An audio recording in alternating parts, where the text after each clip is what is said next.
Hey, in this lesson, I'm going to teach you my method for finding your minor 6 chord along the entire fretboard of the guitar for any key.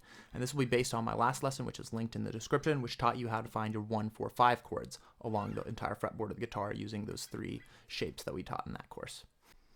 The minor 6 chord is really important because once we add that into our 1, 4, 5 chords, with those 4 chords, we can play 90% of the contemporary music that's out there in the Western world.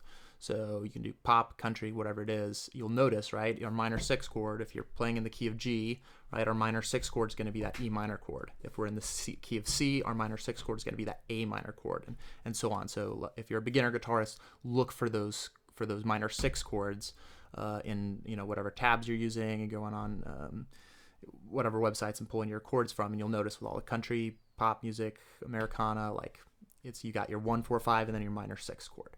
So once we learn how to find that minor 6 up and down the neck, we add that into our 1, 4, 5 chords, we've got a lot of musical freedom to be able to experiment with those and not just be stuck up here playing these open chords, right? In the first lesson, we learned our 3 shapes to find our 1, 4, 5 chords, right? So we did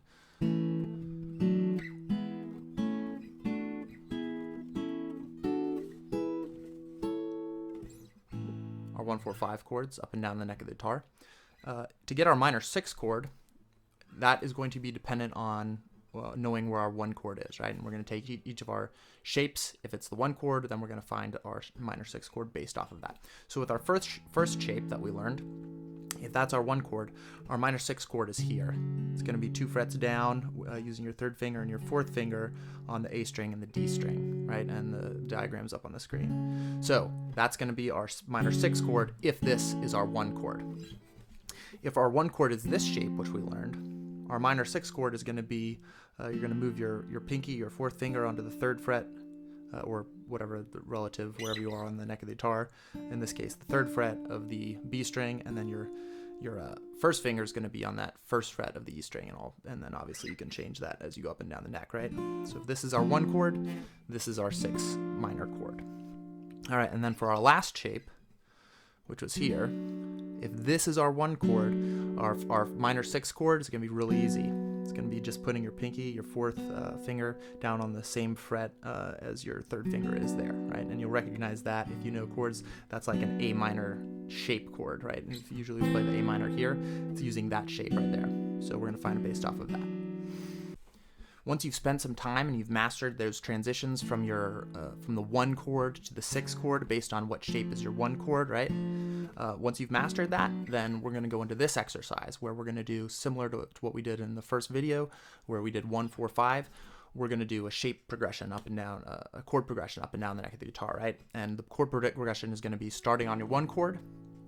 You're going to go 1 to your 6, to your 4, to your 5, and we'll go to up and down the neck of the guitar, right? So that's going to go like this. If we start from the 2nd fret with that first shape, that A shape, so we'll do this, and you can pick whatever strumming. You can just start out easy if you just want to pluck it. You can strum, you can do a picking pattern, whatever you want to do to just practice going up and down the neck of the guitar, right?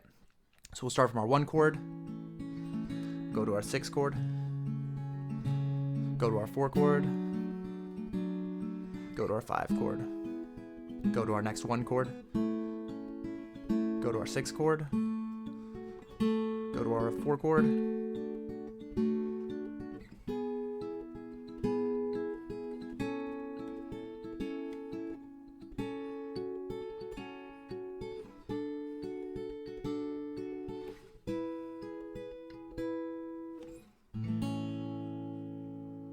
Once you've got that exercise done, then just a reminder that we can take, to change keys and to just experiment, right? We don't have to start here with our 1 chord. We can start with our 1 chord anywhere we want with whichever one of those shapes, right? So we could start here as our 1 chord, and then we go to our 6, and go to our 4, go to our 5, and go to our next one.